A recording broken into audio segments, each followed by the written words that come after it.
Assalamualaikum warahmatullahi wabarakatuh. Kami dari kelompok 2 ingin mempresentasikan materi mengenai hubungan struktur dan aktivitas loratadin serta disloratadin dalam pengembangan obat antihistamin. Kami, kelompok 2 sendiri beranggotakan Sinta Permata Putri, Dia Yolanda Evna Monika, Salsabila Zati Alwan, Vivi Azahra, dan Stephanie Arika.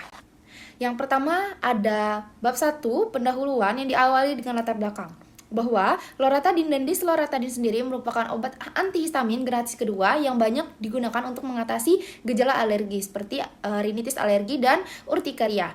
Loratadin sendiri bertindak sebagai senyawa induk yang efektif di dalam menghambat histamin melalui blokade reseptor H1. Sementara, disloratadin bertindak sebagai metabolit aktifnya yang memiliki efikasi yang lebih baik serta efek samping yang lebih rendah. Dengan meningkatnya prevalensi alergi termasuk di Indonesia, menuntut pengembangan antihistamin yang lebih aman dan efektif untuk meningkatkan kualitas hidup pasien. Penelitian mengenai hubungan struktur kimia dan aktivitas biologis loratadin dan disloratadin sangat penting untuk memahami mekanisme kerja dan meningkatkan efektivitas obat. Modifikasi struktur kimia dapat memengaruhi afinitas dan selektivitas terhadap reseptor histamin, yang berimplikasi pada profil, keamanan, dan efikasi. Studi ini bertujuan untuk mengeksplorasi hubungan struktur dan aktivitas kedua senyawa tersebut dalam konteks pengembangan antihistamin yang lebih baik. Selanjutnya adalah tujuan. Yang pertama, untuk menganalisis struktur kimia loratadin dan disloratadin serta perbedaan yang ada di antara keduanya.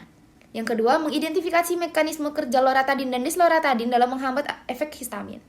Yang ketiga, meneliti hubungan antara struktur dan aktivitas biologi loratadin serta disloratadin dalam konteks pengembangan obat antihistamin. Baik, selanjutnya di sini terdapat perbedaan struktur kimia antara loratadin dan juga desloratadin. Ini perbedaan struktur antara obat lama dan juga obat baru ya teman-teman. Jadi untuk loratadin itu obat lamanya dan desloratadin itu obat barunya.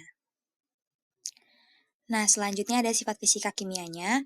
Untuk loratadin sendiri itu berbentuk serbuk kristal putih atau hampir putih.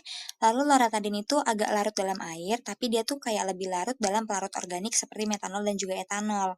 Nah, kelarutan si loratadin ini sangat bergantung sama pH-nya.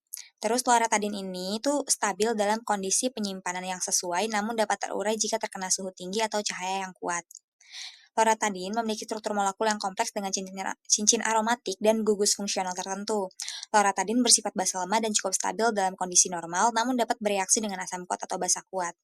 Nah, efek samping dari mengkonsumsi loratadin ini adalah salah satunya mengantuk. Lalu, untuk desloratadin sendiri, sifat fisika kimianya itu memiliki bentuk yang sama dengan loratadin, yaitu berbentuk bubuk kristal putih atau hampir putih. Nah, dia juga kelarutannya sama kayak si loratadin, jadi kurang larut dalam air, tapi dalam pelarut organik kayak metanol dan etanol itu dia larut. Terus, stabil dalam kondisi penyimpanan yang tepat dan terhindar dari cahaya langsung dan suhu yang ekstrim, sama seperti loratadin. Nah, desloratadin mengandung gugus amina, eter, dan cincin aromatik, yang desloratadin itu bersifat basa lemah karena adanya gugus aminanya itu. Nah, desloratadin relatif stabil dalam kondisi normal namun dapat bereaksi dengan asam kuat membentuk garam. Baik, sebelumnya izin memperkenalkan diri, nama saya Stephanie Erika, yang kali ini saya akan membahas tentang indikasi obat antihistamin loratadin dan desloratadin. Untuk indikasi obat loratadin sendiri adalah antihistamin generasi kedua yang bekerja dengan menghalangi reseptor H1 untuk mengatasi gejala alergi. Ini mengurangi efek histamin di berbagai bagian tubuh seperti pembuluh darah, bronkus, dan saluran cerna. Loratadin sendiri ini memiliki sedikit efek sedasi karena tidak mudah menembus sawar darah otak. Metabolisme dari loratadin ini sendiri adalah terjadi di hati dan menghasilkan metabolit aktif desloratadin dengan keterlibatan enzim CYP3A4 dan CYP2D6. Loratadin dapat digunakan untuk gejala alergi seperti mata gatal dan urtikaria, dan tidak disarankan untuk pasien dengan common cold karena tidak memiliki efek antikolinergik yang signifikan. Untuk yang berikutnya adalah saya akan membahas tentang indikasi obat desloratadin. Nah, desloratadin ini adalah bentuk aktif dari loratadin yang lebih kuat dalam mengikat reseptor H1. Berdasarkan penelitian, desloratadin efektif untuk mengatasi gejala rinitis alergi seperti hidung tersumbat dan menurunkan kadar IL-4 pada bilasan hidung. Obat ini juga dapat digunakan untuk meredakan gejala alergi lain, termasuk urtikaria. Nah, penelitian menunjukkan bahwa desloratadin ini 50 sampai dengan 194 kali lebih kuat dalam mengikat reseptor H1 dibandingkan loratadin, cetirizine, dan fexofenadin. Nah, obat ini tidak berdampak signifikan pada sistem P-glikoprotein dan memiliki efek samping yang mirip dengan placebo. Nah, Deslorotadin tiopan itu merupakan salah satu contoh obat generik yang bekerja dengan memblokir reseptor histamin untuk mengurangi gejala alergi. Untuk yang selanjutnya, saya akan menjelaskan bagaimana cara penggunaan dan dosis loratadin dan desloratadin sendiri. Untuk obat loratadin, itu cara penggunaannya bisa dikonsumsi sebelum atau sesudah makan, dengan cara menelan tablet loratadin secara utuh dengan air putih, susu, atau jus. Nah, jika kesulitan menelannya secara utuh, belah tablet terlebih dahulu, tetapi jangan dikunyah. Nah, untuk sediaan sirup, jangan lupa dikocok terlebih dahulu sebelum dikonsumsi. Untuk dosisnya sendiri, untuk dewasa dan anak-anak dengan rentan usia lebih dari 12 tahun, dosisnya adalah 10 mg 1 kali sehari atau 5 mg 2 kali sehari. Untuk anak usia 2-12 tahun dengan berat badan lebih dari 30 kg, dosisnya adalah 10 mg 1 kali sehari. Untuk anak usia 2-12 tahun dengan berat badan kurang dari 30 kg, maka dosisnya 5 mg 1 kali sehari. Untuk yang berikutnya adalah cara penggunaan desloratadin. Nah, cara penggunaannya ini dikonsumsi sebelum atau sesudah makan. Untuk sediaan sirup, gunakan sendok takar yang tersedia dalam kemasan agar dosis sesuai dengan kebutuhan. Nah, jika lupa untuk minum obat, segera konsumsi obat.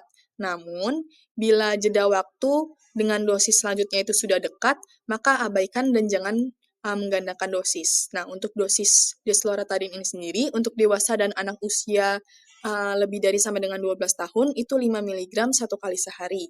Untuk anak usia 6-11 tahun itu 2, mg 1 kali sehari, dan untuk anak usia 1-5 tahun itu 1,25 mg 1 kali sehari.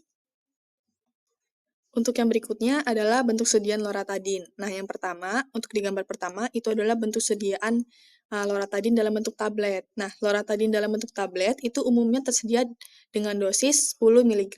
Tablet ini dirancang untuk digunakan sekali sehari karena loratadin memiliki waktu paruh yang cukup panjang, sekitar 8-28 jam. Tablet ini cocok untuk orang dewasa dan anak-anak di atas usia tertentu yang mampu menelan tablet.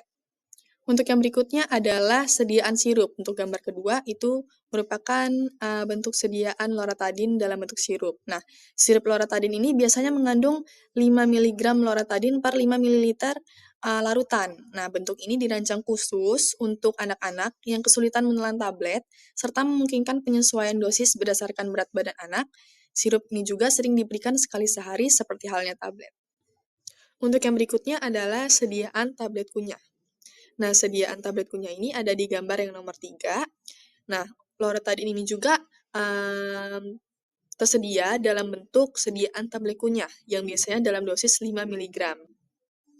Bentuk ini cocok untuk anak-anak atau orang dewasa yang merasa lebih nyaman mengunyah tablet daripada menelannya secara langsung. Lalu berikutnya adalah di gambar bawah bagian sebelah kiri. Itu merupakan bentuk sediaan loratadin dalam bentuk kapsul. Nah, beberapa produk loratadin tersedia dalam bentuk kapsul menawarkan alternatif bagi pasien yang lebih memilih bentuk sediaan ini.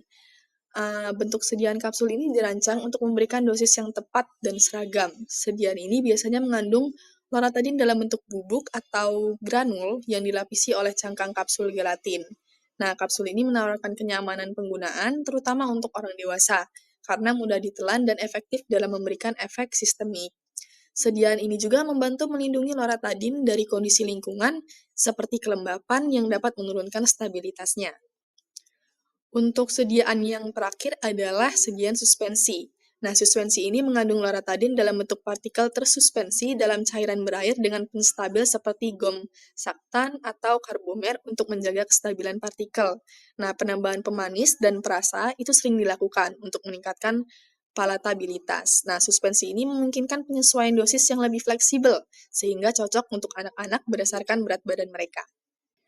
Yang selanjutnya adalah saya akan membahas tentang bentuk sediaan desloratadin. Nah, kalau yang pertama, bentuk sediaannya itu adalah tablet salut selaput. Nah, tablet salut selaput ini memiliki lapisan pelindung tipis yang membungkus tablet inti. Lapisan ini biasanya terbuat dari polimer larut air yang bertujuan untuk meningkatkan stabilitas obat, melindungi zat aktif, dari pengaruh lingkungan seperti cahaya atau kelembapan, serta menyamarkan rasa pahit saat dikonsumsi. Desloratadin ini dalam bentuk tablet salut selaput itu memberikan sebuah keuntungan dalam hal pelepasan obat yang terkontrol sehingga zat aktif dapat bekerja secara optimal dalam tubuh. Nah, sediaan ini dirancang agar mudah ditelan, memiliki daya simpan yang baik, dan memungkinkan penyerapan yang efisien di saluran cerna. Nah, referensi sediaan tablet salut selaput desloratadin ini dapat ditemukan dalam farmakope atau informasi produk semi seperti lembar informasi obat yang disertakan oleh produsen. Untuk yang bentuk sediaan yang kedua adalah sirup. Nah, bentuk sirup ini biasanya digunakan untuk anak-anak atau individu yang tidak bisa menelan tablet atau kapsul. Nah, kandungan desloratadin dalam sirup ini bervariasi dan penggunaannya harus disesuaikan dengan petunjuk dokter. Lalu bentuk sediaan yang terakhir adalah tablet disintegrasi oral. Nah, tablet ini merupakan tablet yang cepat hancur di mulut, memudahkan konsumsi tanpa perlu air. Nah, tablet ini menggunakan teknologi khusus seperti super disintegran untuk memastikan tablet hancur dalam hitungan detik saat bersentuhan dengan air liur. Nah, bentuk sediaan ini sangat bermanfaat bagi pasien yang mengalami kesulitan menelan tablet konvensional, disfagia, atau membutuhkan kemudahan penggunaan saat berpergian. Formulasi tablet disintegrasi oral ini biasanya melibatkan bahan seperti manitol untuk rasa manis, terus crospovidon atau crosscarmelose sodium sebagai super disintegran, dan agen pelumas seperti magnesium stearat. Nah, dengan karakteristik farmakokinetik yang baik, desloratadin ini memberikan efek yang cepat dan tahan lama tanpa menyebabkan rasa kantuk yang signifikan karena sifatnya yang tidak menembus sawar darah otak dengan mudah. Reseptor H1 itu mengarahkan aktivitasnya dengan menginduksi perubahan kalsium sitosol bebas. Nah, situs pengikat histamin pada reseptor H1 itu terdiri dari 5 asam amino. Reseptor H1 yang paling penting dalam menyebabkan gejala langsung dari reaksi hipersensitivitas. Reseptor H1 ini memiliki afinitas yang lebih tinggi terhadap histamin yang dirangsang oleh konsentrasi histamin yang lebih rendah dan memberikan efek vasodilator yang cepat dan berumur pendek.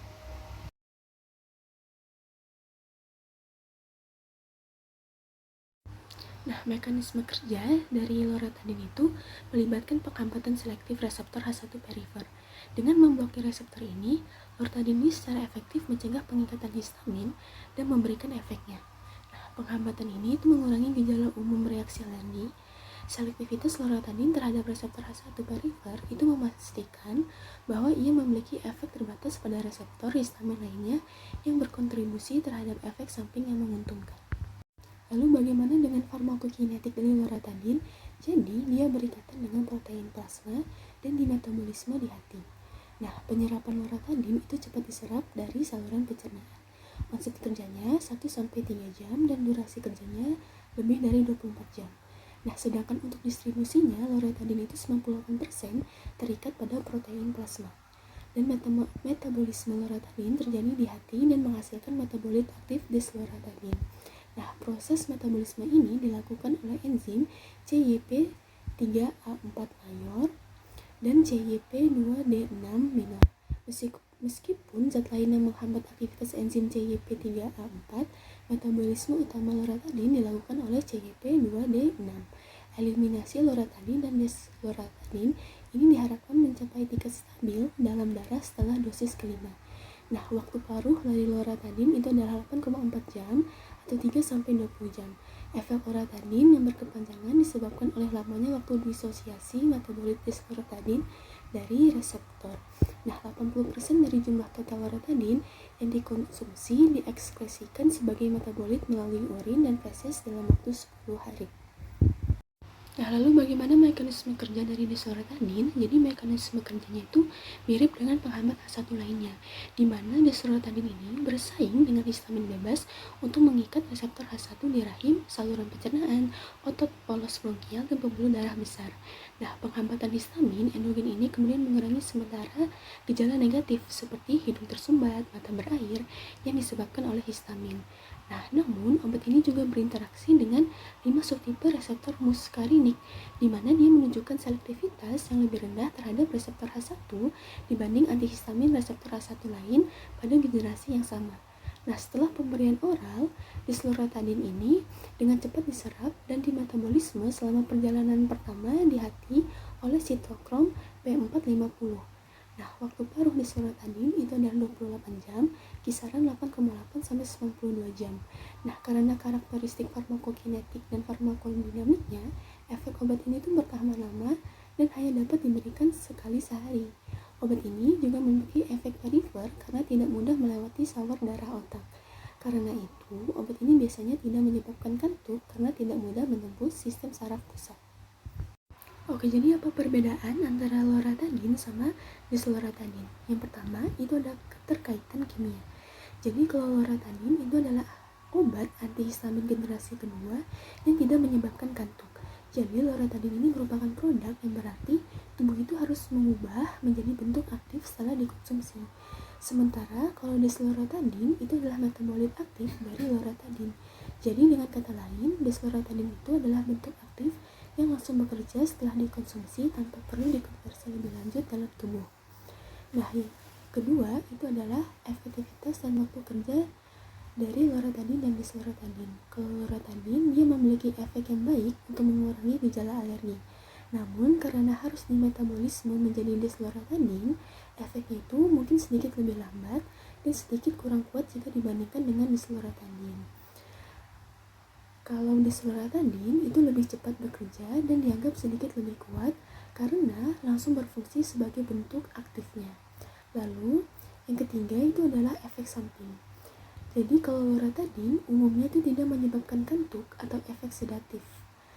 Namun dalam beberapa orang biasanya menyebabkan sedikit rasa kantuk. Sementara kalau disloratadin itu juga tergolong sebagai antihistamin non-sedatif. Namun memungkinkan menyebabkan kantuk pada beberapa individu lebih kecil dibandingkan dengan loratadin. Karena lebih efektif dan langsung bekerja pada reseptor histamin. Sebelumnya, izin memperkenalkan diri, nama saya Vivi Azhara Pusitiza, dan pada kesempatan kali ini saya akan membahas tentang efek obat dari yang kita bahas pada hari ini. Loratadin itu kan adalah antihistamin generasi kedua yang bekerja dengan memblokir reseptor H1. Nah, selain efektif mengatasi gejala alergi seperti mata gatal, bersin, dan juga urtikaria, obat ini juga memiliki efek samping yang minimal karena diabsorpsi di bagian proksimal saluran pencernaan. Namun, penelitian terbaru itu menunjukkan bahwa potensi dari obat ini, loratadin, itu sebagai agen dari antiinflamasi. Nah, untuk efek antiinflamasinya itu yang pertama adalah loratadin menekan ekspresi gen proinflamasi melalui jalur AP1 tanpa menyebabkan kematian sel. Selanjutnya, obat ini menghambat aktivitas transkripsi faktor Seigen dan juga CFOS serta memfasilitasi degradasi dari faktor-faktor tersebut.